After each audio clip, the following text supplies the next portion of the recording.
Okay, so evaluating recruitment and selection practices, see, to get a clear idea of how efficient their recruitment and selection process are. See, everyone who is performing some activity would like to know how, like efficiently they are performing something. So firms can ask themselves these questions. Can we identify human resource requirements from the business plans? How fast do we respond to demands from line managers for human resources? That means whenever the management gets call, then how they immediately respond relate with respect to human resources. Do we receive good advice on labor market trends? Do we select the right advertising media to reach the market? How effective is our recruitment advertising? These are the questions they should ask.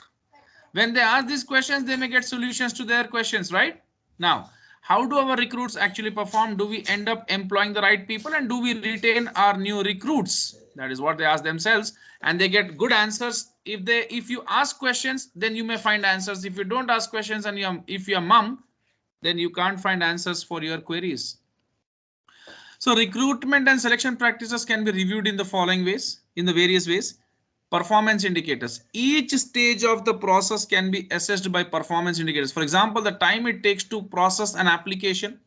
Data can be collected to check any deviation from the standard. Right, standard. Maybe there are some parameter or standard set, and there can be some deviation at times. Okay.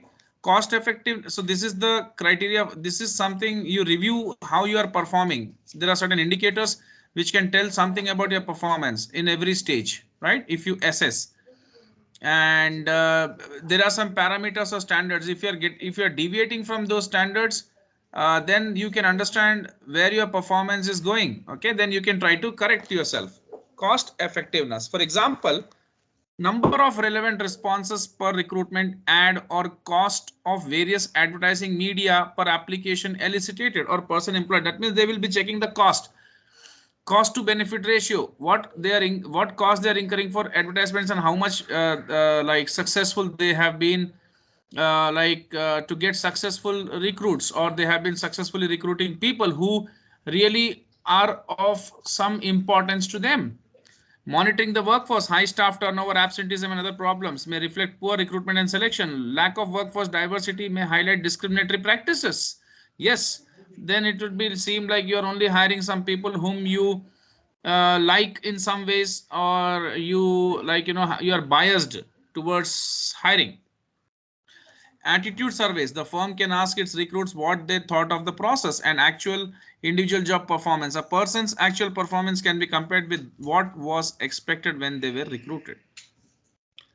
So there is a real life example. Smith and Abrahamson 1992 developed a scale that plots selection methods according to how accurately they predict a candidate's future performance in the job. This is known as predictive validity scale. Okay. And the scale ranges from 1, meaning that a method is right every time, to 0, meaning that a method is no better than chance. So write 1, and if it is 0, then like no result. Okay. So interviews, these are the methods: interviews, references, work sampling, collecting the samples, like how the people have worked previously, assessment centers, personality tests, cognitive tests, biodata, biography analysis, graphology, handwriting analysis. So predictive validity is given here, the scale of predictive validity.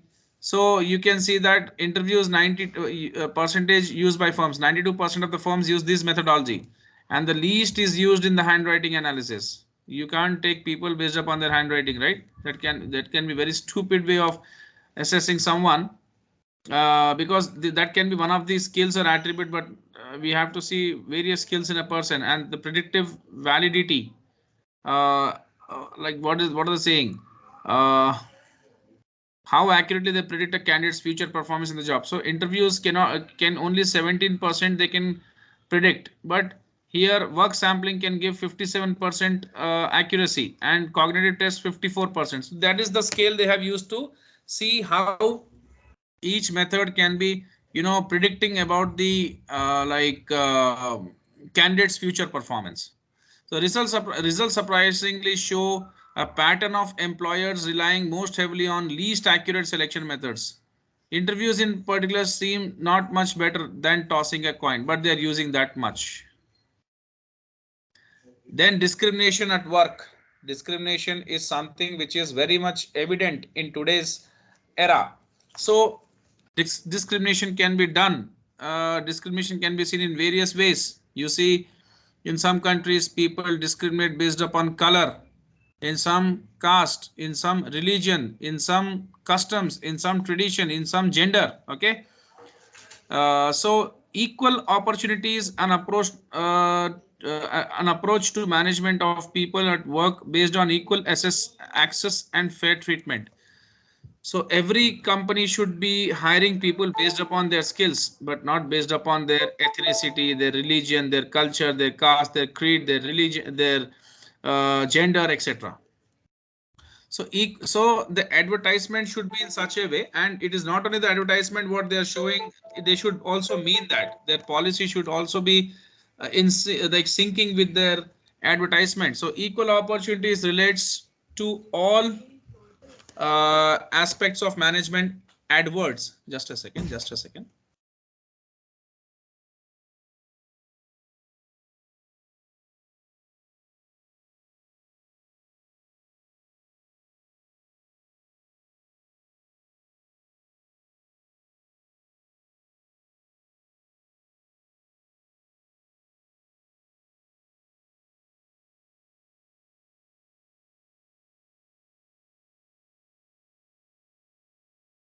So equal opportunities relates to all aspects of employment, adverts, recruitment and selection. In all these areas, equal opportunities like should be given to everyone. Promotion, not any kind of discrimination in all these areas, for recruitment, for selection, for training, promotion, disciplinary procedures, redundancy and dismissal, pay and conditions, prohibiting discrimination on ground of gender and marital status. How does equal opportunities benefit organization? You should be writing this, you should be doing this. It's an activity. See, it can benefit, right? You will get there's no discrimination, no bias. Decisions are not taken based upon someone's like unwanted aspects or attributes, but we look for skills, right? So like instead of looking at all the other aspects which are irrelevant for the company or business, the company should look at those aspects which are relevant, like skills and their work and their experience, etc. Okay, competence, qualification. Now, types of discrimination. There are four main types of discrimination. Direct discrimination, one group is treated less favorable than other. Indirect discrimination, it's a direct one. Policy is fair in form but discriminatory in practice. Victimization, person is penalized for giving information or taking action in pursuit of a claim of discrimination. That means someone is raising some kind of questions regarding company's policy and they are victimized. And harassment, use of threatening, offensive or abusive language or behavior. Suggest for example of practices that would constitute indirect discrimination on grounds of gender. Can you just give me the answer for this? See, they say that some kind of work is not suitable for women, some kind of work is suitable only for men, right? One can be male teachers for pre-primary. Yeah, they can put anything, right? They can discriminate the based upon the work, and they can assign the work on those grounds, right? So Yeah. let's see what four examples they have given. They may explain in a best possible way.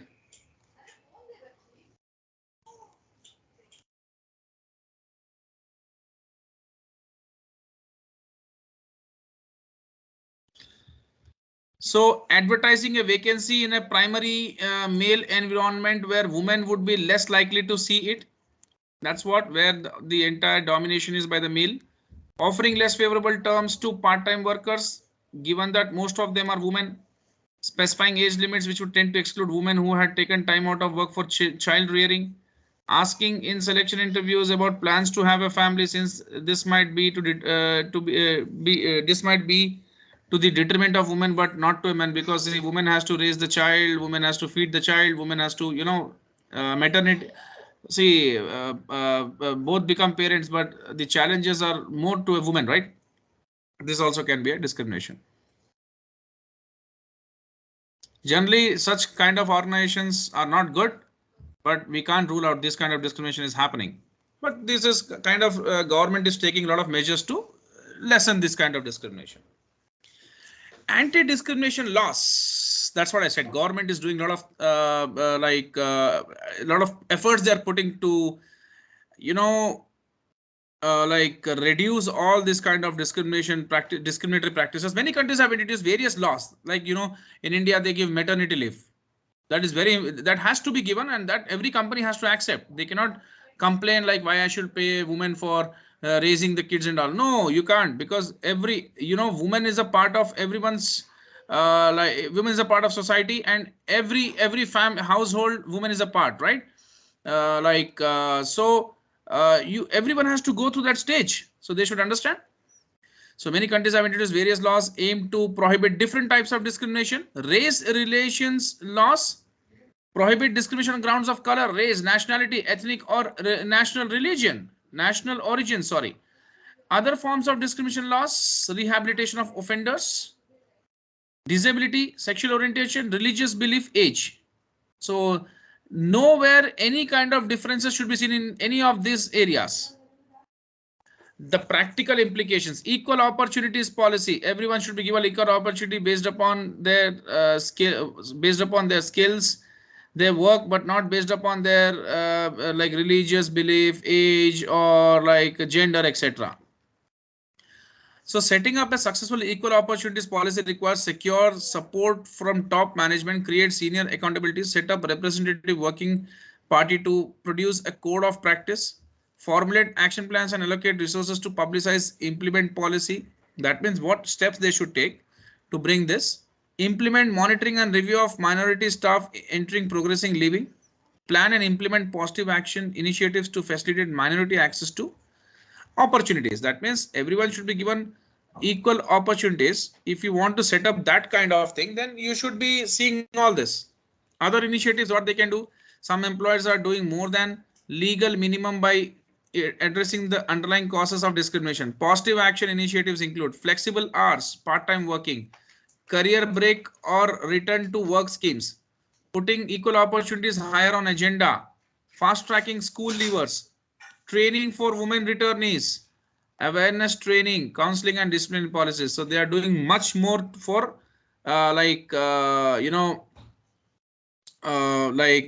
much more than what is required to reduce the causes of discrimination. Now, diversity. What is diversity? You are not restricting the organization on only some kind of people. Okay, you have a like your organization is open for all the kinds of people, and it is diverse, right? So diversity goes further than just providing equal opportunities in workforce. Diversity's main thrust is to ensure within a legal acceptable framework the composition of the workforce reflects the population as a whole. So it's not like your company is open only for certain sect or certain people of certain religion or caste or color or language, etc. It is open for everyone. So here the rationale is that a diverse organization will both understand and meet its customer needs better. In order to reflect diversity and to see it as an opportunity, not a hurdle, managers need to ensure that organizational systems also support diversity. It's not only you just implementing, but everyone should also digest it. Example, you should be looking that the people from any background is open for recruitment and selection, education and training, career development, communications methods and channels, work-life balance. Diversity in workplace means managing cooperative working in diverse teams. That means there are people who are from many part of life. You see people in a team, right? So how to make themselves more and more cooperative, and how they should be managed. Tolerance of individual differences. It should not be like I'm from Punjab, you are from Chennai, Madras and all, like this. There were a lot of dramas also coming, and people like these kind of things where they're like people not gelling with each other or not accepting each other. It happens, right? Some people hate some kind of people. It's there. by God's grace, we are in such a city which is like very like having a friendly approach towards any immigrant, any in the sense anyone who wants to come from any part of India, and we are very welcoming people, right, in Hyderabad. So that is the that is something which is driving people towards our city. But we don't see same kind of behavior when we go to certain other cities. I would not name, but like some part of India, people are not that welcoming. Tolerance of individual differences, communicating effectively with an ethnically diverse workforce, managing workers with diverse family structures and responsibilities, managing the adjustments to be made by an aging workforce. Of course, when people age, then you have to again manage them if they're a part of your team. Managing diverse career paths and aspirations, confronting educational qualification issues in an international workforce. So the steps in implementing a diversity policy are: analyze your business environment. First, if you want to frame a policy and implement it, first you should understand what is your business environment all about. Define diversity and its business benefits, like what it can benefit you. If you are opening your arms and you are accepting people from all walks of life.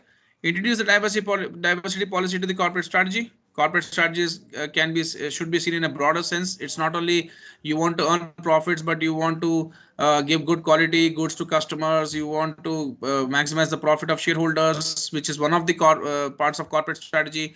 You want to comply with all the rules and regulations. So some 2 or 3 points I've given. Embed diversity into the human resource process systems, because HRs are the one who are the backbone for all the human related issues or problems. Involve staff at all levels. Communicate, understand your company's needs and evaluate. That is the end of the chapter. Sorry, actually I have to go in a wedding today. Otherwise I had a plan of again starting a new topic and chapter, but today I have my cousin's wedding. So we will start the next chapter tomorrow, that is individual, groups and teams, right? Hello. Okay, sir. Please don't Sir, mind. I understand I have taken. 12th chapter. Sorry. We didn't complete the 12th chapter fully. We will do. I understand. We will do. First, I will share the video with the other student. Once she goes to that part, then I will finish that 12th chapter. Okay. 12th one, right? Or 11th? 12th one, sir. 12th one, yeah. See, I sorry. I'm sorry. I know I have only taken a It's okay, sir. barely 20-minute session.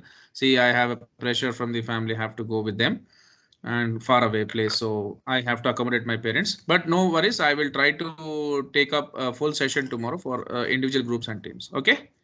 This 20 Okay, pages sir. chapter. We'll try to take Okay, sir. 50% of that. Yeah. Yeah. We'll ensure that by coming 1 week, we can wind up these chapters. Okay.